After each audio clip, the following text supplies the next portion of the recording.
இன்றைக்கி நான் beach style fish fry தான் பண்ணியிருக்கேன்.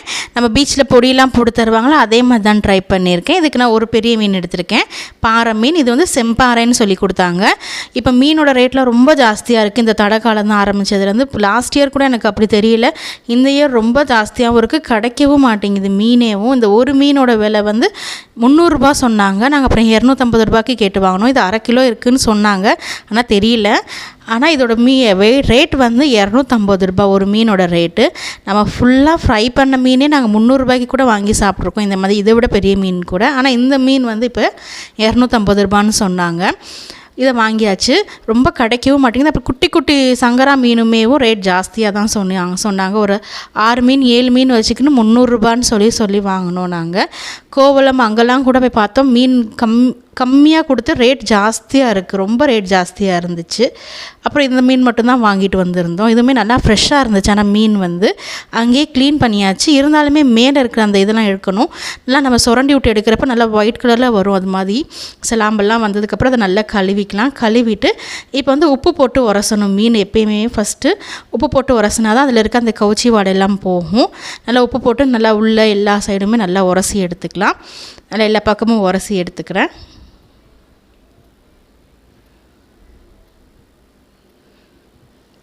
நம்ம உப்பு போட்டு தேய்க்கிறப்ப அந்த மேலே இருக்கிற எக்ஸ்ட்ரா அந்த இது கூட வந்துடும்.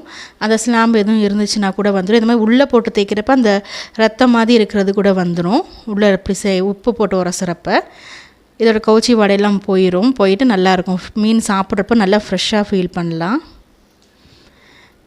நல்லா இதை உரசிட்டு நல்லா ஒரு 4-5 தடவை நல்லா கழுவினா தான் அந்த ஸ்மெல் இல்லாமல் நல்லாயிருக்கும் சாப்பிட்றதுக்கு. இப்போ மீனை நல்லா கழுவுனதுக்கப்புறமேட்டு மேலே இந்த மாதிரி கோடு போட்டுக்கலாம். அப்போ தான் மசாலா உள்ளே இறங்கும். மீன் கொஞ்சம் திக்காக இருந்ததுனால நல்லா நான் டீப் கட்ஸாகவே போட்டுக்கிட்டேன். ஏன்னா உள்ள வரைக்கும் உப்பு பிடிக்கணும், மசாலா பிடிக்கணுன்றதுக்காக இந்த மாதிரி ஸ்லாண்டிங்காக தான் கோடு போடணும். ஸ்ட்ரைட்டாக போட்டு நான் பார்த்ததில்ல. சாப்பிட்ற இடத்துல ஃபுல்லாக இந்த மாதிரி ஸ்லாண்டிங்காக தான் இருந்துச்சு. நம்ம அந்த மாதிரி சைடாகவே கோடு போட்டுக்கலாம். கோடு போட்டுட்டு நல்லா இந்த மாதிரி இது பண்ணி விட்டுக்கலாம். போட்டு இப்போ மசாலா ரெடி பண்ணிக்கிறேன். 1 ஸ்பூன் அளவு மிளகாத்தூள் போட்டுக்கிறேன், தனி மிளகாத்தூள். அப்புறம் 1 ஸ்பூன் அளவு குழம்புத்தூள். அப்புறம் கொஞ்சோண்டு இஞ்சி பூண்டு பேஸ்ட், ஒரு 1/2 ஸ்பூன் அளவு இஞ்சி பூண்டு பேஸ்ட். அப்புறம் சிக்கன் 65 மசாலா ஒரு 1 ஸ்பூன் கிட்ட போட்டுட்டு உப்பு போட்டு நல்லா மிக்ஸ் பண்ணி விட்டுக்கிறேன். மிக்ஸ் பண்ணிட்டு தண்ணி ஊற்றி நல்லா ஒரு பேஸ்ட் மாதிரி இந்த மாதிரி கரைச்சி எடுத்து வச்சுக்கிறேன். இப்போ மீனில் எல்லா பக்கமும் தடவிக்கலாம். நல்லா அந்த கோடு போட்டிருக்கோம் பாருங்கள், அதிலெல்லாம் நல்லா தடவுனா தான் உப்பு பிடிக்கும் மீன். நல்லா எல்லா பக்கமும் முன்னாடி பின்னாடி உள்ள எல்லாமே நல்லா தடவி விட்டுக்கலாம். இது தடவுனதை நல்லா ஒரு நாளே நம்ம ஊற வச்சுட்டு அடுத்து சாப்பிட்டோம்னா நல்லாயிருக்கும். மினிமம் ஒரு 1 ஹவர்னாச்சும் ஊற வைக்கணும். ஏன்னா மீன் பெரிய மீனாக இருக்கிறதுனால 1 மணி நேரம் ஊறினா தான் சரியாக இருக்கும், உப்பு பிடிச்சிருக்கும். இப்போ அந்த மேலே போடுற பொடி அரைச்சிக்கலாம். கடாயில் வந்து 1 ஸ்பூன் அளவு உளுந்தம்பருப்பு, 1 ஸ்பூன் கடலைப்பருப்பு, சீரகம் 1/2 ஸ்பூன், மிளகு 1 ஸ்பூன், கொஞ்சோண்டு வெந்தயம், ஒரு பிஞ்ச் அளவு வெந்தயம். அப்புறம் காரத்துக்கு ஏற்ற அளவு காஞ்ச மிளகாய் போட்டுக்கோங்க. நான் ஒரு 10 காஞ்ச மிளகாய் போட்டிருக்கேன். அப்புறம் வேர்க்கடலை ஒரு 1 ஸ்பூன் அளவு, அப்புறம் மல்லி 1 ஸ்பூன், அப்புறம் எள்ளு 1 ஸ்பூன். அந்த வேர்க்கடலை மல்லி எள்ளு தான் நல்லா அந்த ஃப்ளேவர் கொடுக்கும். நல்லா இதை வந்து பவுடர் மாதிரி அரைச்சிக்கலாம். ரொம்ப நைஸாகவும் அரைச்சிடக்கூடாது, ரொம்ப குறப்பாகவும் அரைச்சிடக்கூடாது. ஓரளவுக்கு அரைச்சிட்டு இது கூட உப்பு சேர்த்து நல்லா மிக்ஸ் பண்ணி வச்சுக்கிறேன். மிக்ஸ் பண்ணி ஒரு தடவை கூட மிக்சியில் அரைச்சிக்கலாம். அரைச்சி எடுத்து வச்சுட்டேன். இப்போ மீனுமே நல்லா 1 மணி நேரத்துக்கிட்ட நல்லா ஊறிடுச்சு. ஊறினதுக்கப்புறமேட்டு தோசை சட்டியில் எண்ணெய் ஊற்றிட்டு கருவேப்பிலை போட்டுட்டு அந்த கருவேப்பிலையோட ஃப்ளேவர் இறங்குமேவும் மீனை போட்டு ஃப்ரை பண்ணிக்கலாம். மீனை போட்டுட்டு நல்லா எல்லா பக்கமும் எண்ணெய் வந்து இந்த மாதிரி ஊற்றி விடணும். மீன் ஃப்ரை பண்ணுறதுக்கு முன்னாடி அந்த இடையில அந்த கட் பண்ணியிருந்தாலும் அதிலெல்லாம் நல்லா மசாலாவை தடவிக்கலாம்.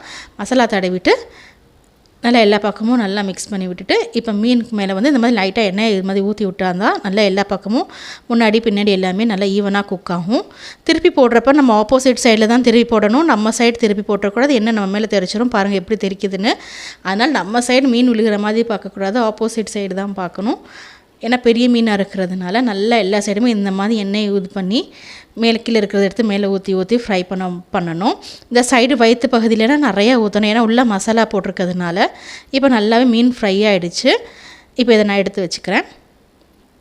அவங்க இந்த சில்வர் ஃபாயிலில் தானே கொடுப்பாங்க, அது மாதிரி எடுத்து வச்சுட்டு